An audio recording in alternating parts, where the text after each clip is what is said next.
Welcome to the edition of Man vs. Wild. Today we're going to look on how we can survive these elements. There's a lot of different tricks and different tactics that we need to use to make sure that we are able to survive out here in the wild. And so I'm just going to show you a few tricks on how you can survive.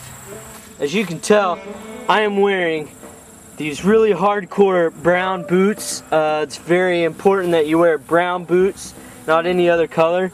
Just because it looks really manly, and you don't want like blue boots or like hot pink boots, because wild animals sense that and they will eat your feet off if you're not wearing brown boots. And also, you know, it needs to protect your feet.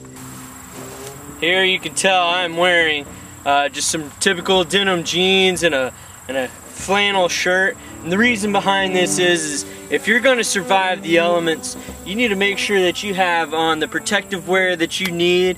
See, these jeans, they're very durable. I mean, you can't just like tear them apart or anything like that. Although I do have a few cool knee holes here, but that's just, you know, so like I have ventilation for my knees, because knees are very important and you need to keep them nice and cool. But at the same time protect them so you know you don't like scrape them, because that would just not feel good. And then you also need this this nice flannel cotton shirt. And the reason behind this is it not only protects you from the elements, but at the same time it is made of cotton, which means that it comes from the same as cotton candy, and so it tastes very good later on down the road in case you're needing a bite to eat. And I want to show you something else that I found here. This is what they call a stick.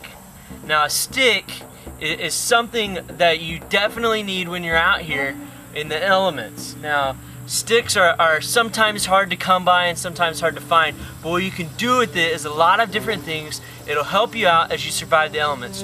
One, I like to just, you know, like twirl it around. I'm like, and it helps me when I'm bored. Alright, so it's a form of entertainment first off.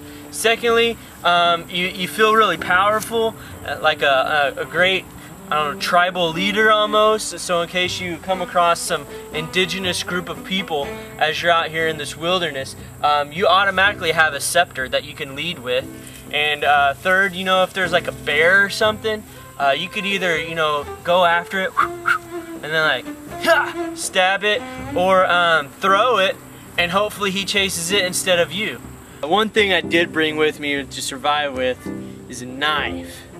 Now most people would say that this is a little extreme right here.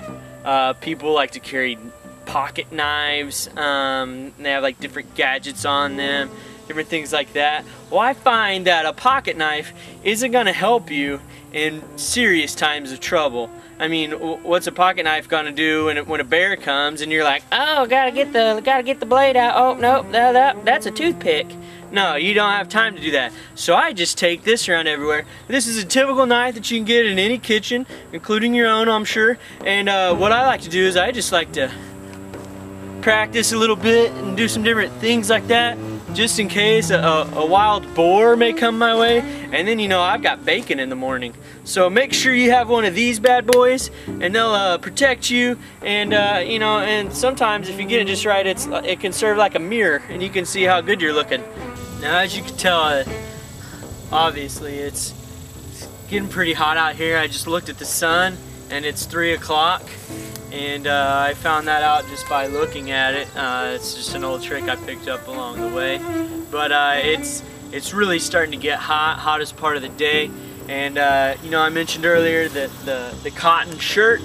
Now what we're going to do is we're going to fashion one of these sleeves into a headband, and it keeps you cool. You look awesome, you look rugged, and later on we'll take the sweat from it, and we'll be able to provide some sort of nourishment, because it is getting really hot. And I just really want to rip this sleeve off. And so what we're going to do is you just take a piece right back here, you just start grabbing and pulling, and what you do is as you pull, you want to make sure that you get a nice good chunk here, and you want to go all the way around, and so see, there you go. Now right there, now you got yourself a nice headband. And if you don't want a headband, you can do like a little scarf, a little something. I like to, you know, try and do something like this, and it'll keep me, you know, protected. The UV rays are really bad. You don't want to get a bad complexion, and so I use this to protect my forehead and make sure my hair is still sticking up like it should be. And later on, like I said, I'll take the sweat from it, and you know, maybe get a little nourishment from it. If not, you know, I still look cool. So there you go.